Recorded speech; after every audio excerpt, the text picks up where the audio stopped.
Durant l'été 1996, la Mannschaft, l'équipe nationale allemande, a inflammé ses supporters et suscité l'admiration de toute l'Europe en signant un parcours exceptionnel lors de l'Euro 96. Dans l'antre mythique de Wembley, loin du football flamboyant et aérien des Français et du style improvisé des Portugais, l'Allemagne a fait preuve d'une discipline de fer, d'une combativité inébranlable et de la froideur implacable des véritables tanks. Malgré une vague de blessures qui a décimé l'effectif, elle a vaincu l'Angleterre, Pays Haute, aux tirs au but, puis a triomphé de la République tchèque grâce à un but en or historique. Ce titre de champion a été bien plus qu'une simple victoire.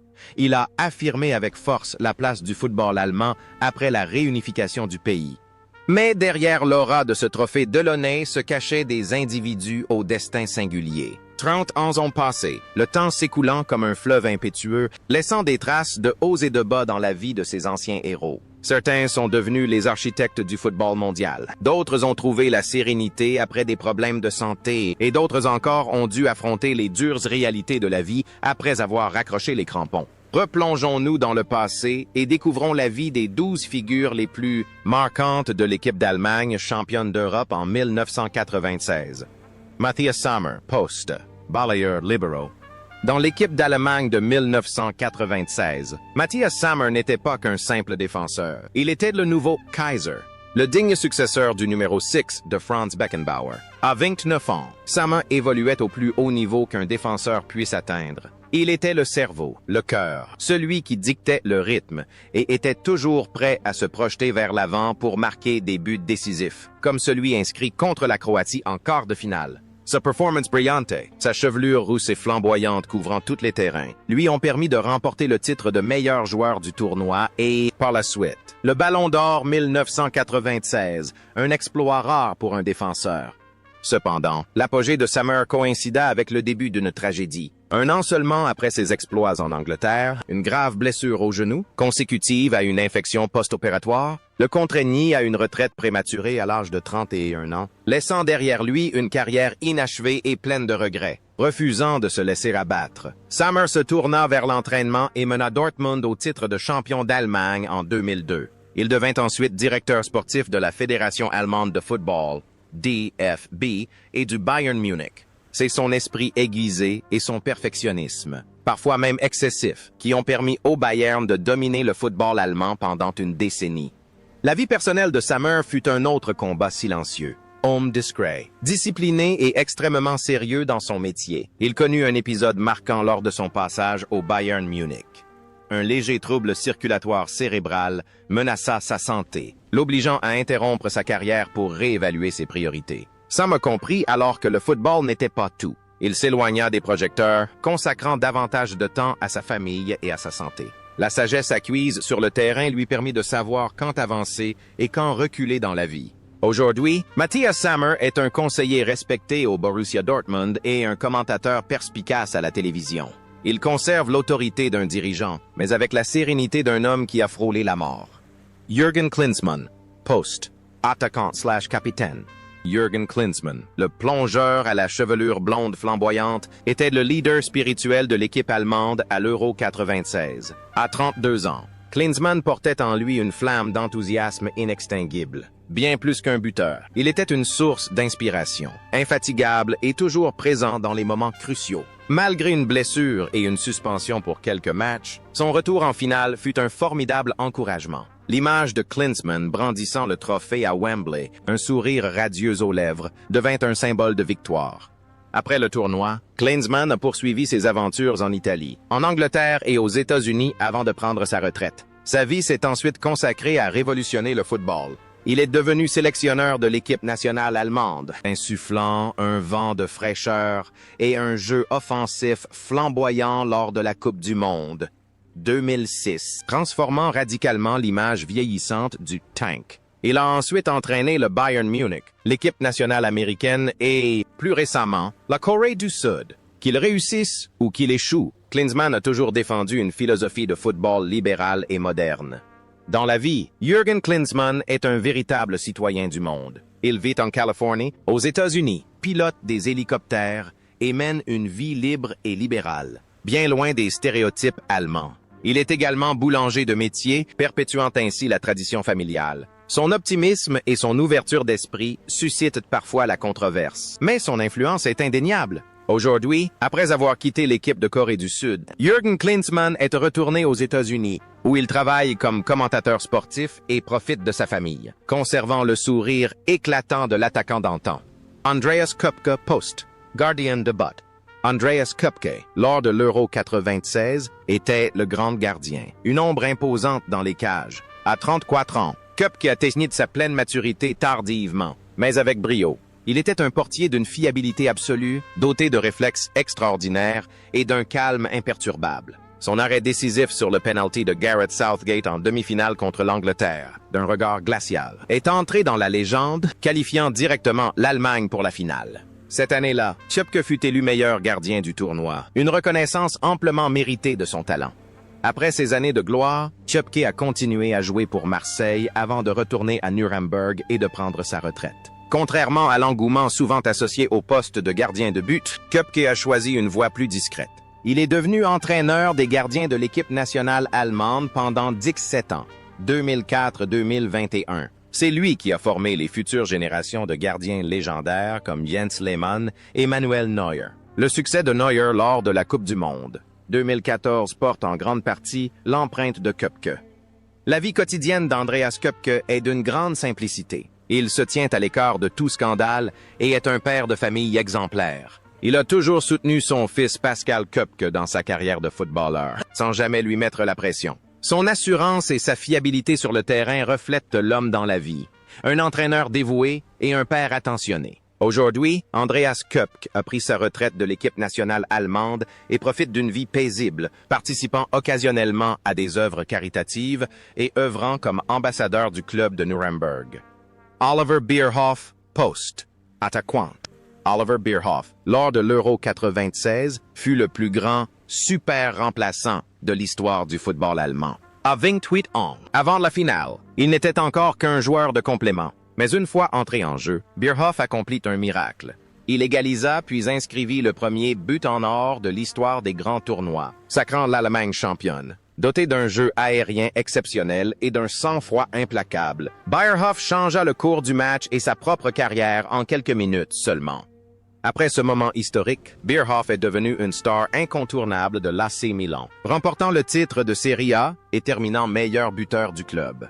Après sa retraite de joueur, il n'a pas choisi de devenir entraîneur, mais a mis à profit son diplôme d'économie pour devenir manager. Directeur de l'équipe nationale allemande pendant 18 ans, Bierhoff a été le principal artisan de la construction de la marque moderne Die Mannschaft, professionnalisant chaque aspect, de la logistique aux relations médias et contribuant grandement à la victoire lors de la Coupe du Monde 2014. Cependant, sa carrière d'entraîneur s'est achevée sur une note amère après les échecs consécutifs, de l'équipe d'Allemagne aux Coupes du Monde 2018 et 2022. Dans la vie, Bierhoff est l'incarnation même de l'homme d'affaires accompli, élégant et intelligent. Il cultive une image impeccable, s'exprime avec concision et fait preuve d'une vision à long terme. Son sens aigu du jugement, acquis il y a quelques années dans la surface de réparation, a contribué à forger son talent de gestionnaire. Aujourd'hui, Oliver Bierhoff est actif dans le conseil sportif et les affaires aux États-Unis et en Allemagne, et demeure une figure influente du football mondial. Andreas Müller, Post, milieu offensif. Andreas Müller, dit Andy, incarnait l'arrogance et le talent inné. À l'Euro 96, à 28 ans, il orchestrait les attaques lorsque Hässler était étroitement surveillé. Son moment le plus mémorable reste le penalty décisif contre l'Angleterre en demi-finale et sa célébration triomphante, le torse bombé. À Wembley, une image qui lui valut la haine des Anglais et la jubilation des Allemands. Bien que suspendu pour la finale, son apport au jeu collectif demeura irremplaçable. La carrière de Müller a toujours été marquée par la controverse, de son transfert chez le rival historique Schalke 4 à ses frasques présumées. Après sa retraite, il s'est efforcé de redorer son image. Il s'est investi dans le coaching, notamment en tant qu'adjoint de l'équipe nationale hongroise, entraîneur des jeunes de Francfort et directeur du centre de formation. Müller souhaitait mettre son expérience au service des jeunes joueurs pour leur apprendre non seulement la technique, mais aussi la gestion de la pression médiatique.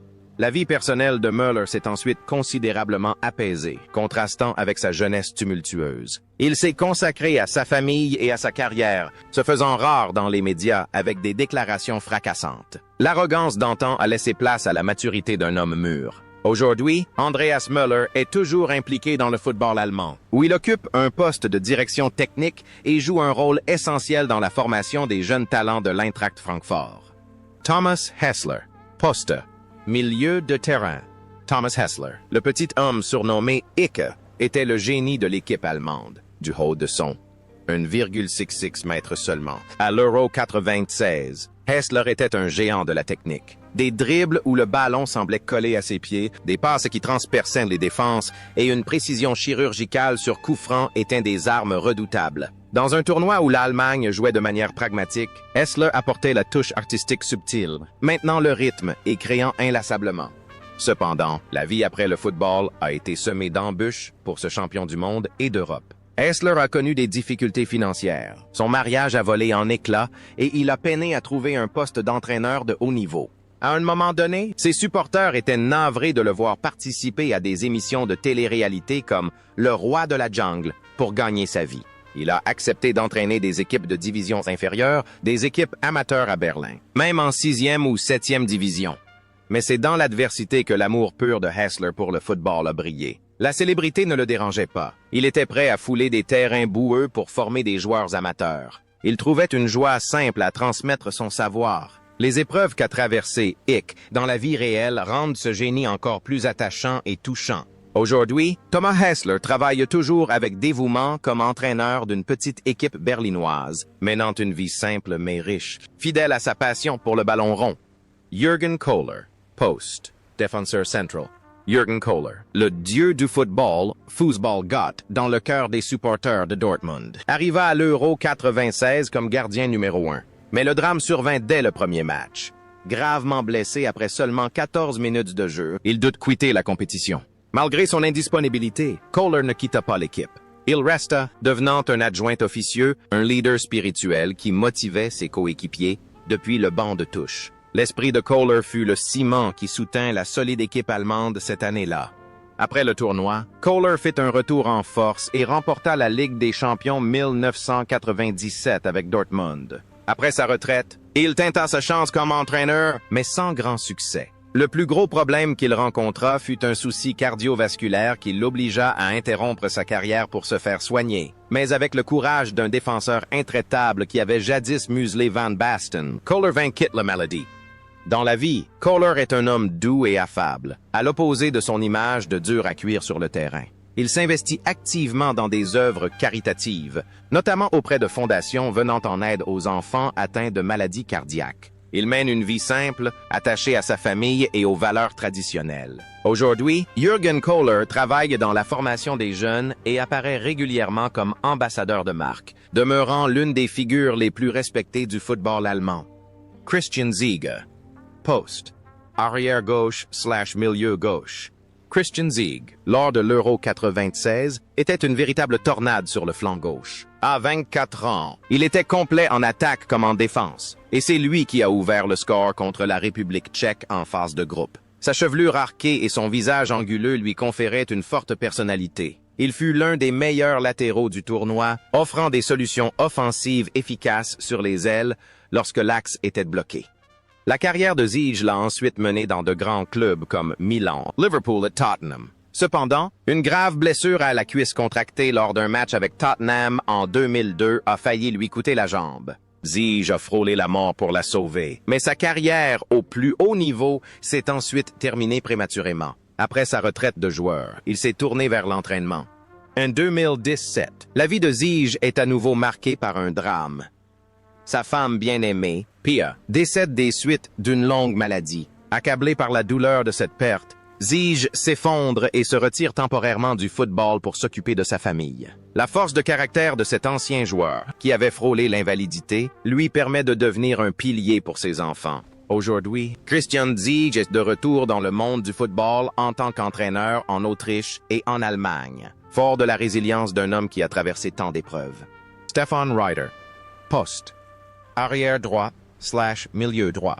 Stefan Reuter, surnommé Turbo, en raison de sa vitesse fulgurante, était le gardien du flanc droit de l'équipe d'Allemagne. À 29 ans, Ryder apportait stabilité et expérience. Son jeu offensif et défensif, parfaitement rythmé, était un maillon essentiel du système défensif basé sur les contre-attaques. Son endurance a permis à l'Allemagne de tenir tête aux adversaires les plus redoutables. Il est l'un des rares joueurs à avoir remporté à la fois la Coupe du Monde 1990 et l'Euro 96. Après avoir pris sa retraite à Dortmund, Ryder a prouvé qu'il était non seulement un joueur rapide, mais aussi un fin stratège en affaires. Il est devenu l'un des dirigeants de football les plus performants d'Allemagne. Directeur sportif du FC Augsburg pendant plus de 10 ans, Ryder a transformé une petite équipe en un club solide de Bundesliga avec un budget limité. La vie de Ryder est un modèle de réussite et de stabilité. Il parle rarement de lui-même, laissant toujours parler ses résultats. C'est un homme de stratégie et de clairvoyance. Aujourd'hui, après avoir quitté Augsburg, Stefan Ryder occupait un poste de conseiller de haut niveau et profite des fruits d'une brillante carrière, tant sur le terrain qu'en dehors. Marcus Babbel, poste, défenseur. Lors de l'Euro 96, Marcus Babbel était le jeune pilier de la défense. À 23 ans, il jouait avec une grande maturité, remplaçant avec brio les vétérans blessés. Babbel a disputé l'intégralité de la finale, muselant les attaquantes tchèques. Il incarnait la nouvelle génération talentueuse du football allemand.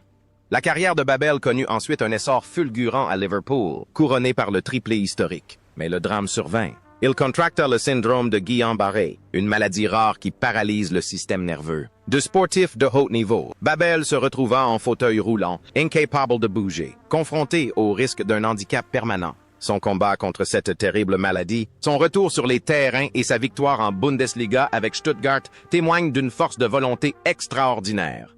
Dans la vie, Babbel est un fan de heavy metal, tatoué et doté d'une forte personnalité. Il vit pleinement, sans détour, et n'a pas peur des confrontations. Son expérience de mort imminente et son handicap lui ont fait apprécier la vie plus que jamais. Aujourd'hui, Marcus Babbel est entraîneur et commentateur sportif à la télévision. Il utilise son histoire personnelle, marquée par un destin hors du commun, pour inspirer des millions de personnes.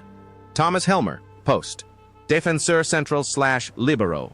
Thomas Helmer était un véritable homme à tout faire. Lorsque Kohler se blessait, puis que sa mère souffrait, c'est toujours lui qu'on choisissait pour occuper les postes les plus critiques. À 31 ans, sa polyvalence et son expérience étaient inestimables. Enfenel, c'est lui qui sauva un but certain et contribua grandement à la solidité de la défense allemande. Helmer était un héros discret, toujours à la hauteur de sa tâche, quel que soit son poste. Après sa retraite, Helmer a opéré une reconversion spectaculaire. Au lieu de devenir entraîneur, il est devenu journaliste, puis présentateur télévisé de renom. Il est un visage familier de l'émission Doppelpass, le talk show footballistique le plus populaire d'Allemagne. Son intelligence, son aisance à l'oral et son expertise lui ont permis de réussir brillamment dans ce nouveau rôle. La vie de Helmer est très active. Il participe à de nombreuses activités sociales et est ambassadeur d'associations caritatives pour enfants. Il a prouvé que les footballeurs peuvent aussi devenir d'excellents animateurs. Aujourd'hui, Thomas Helmer est toujours un présentateur très demandé et une voix influente dans la presse sportive allemande. Mehmet Scholl, poste, milieu offensif. Mehmet Scholl, le garçon d'origine germano-turque, était bien plus qu'un simple footballeur au milieu des années 1990. Il était un symbole culturel et une idole des adolescents. À une époque où le football allemand était souvent associé à la discipline, à la puissance et à l'efficacité, Scholl représentait quelque chose de différent. L'élégance, la spontanéité et la liberté d'expression. Pour de nombreux jeunes supporters, il incarnait une Allemagne nouvelle, diverse, créative et n'ayant pas peur d'affirmer son individualité. À l'Euro 1996, Scholl n'était pas titulaire indiscutable. Des blessures récurrentes ont limité son temps de jeu et l'ont empêché de trouver son rythme tout au long du tournoi. Pourtant, dans les moments décisifs, il était là. Scholl a participé à la finale, apportant des touches subtiles, des déplacements intelligents et un calme technique dans un contexte de forte pression. Il n'était ni le plus bruyant, ni le plus fort physiquement, mais il a apporté quelque chose de rare à un collectif axé sur la force brute, l'imagination.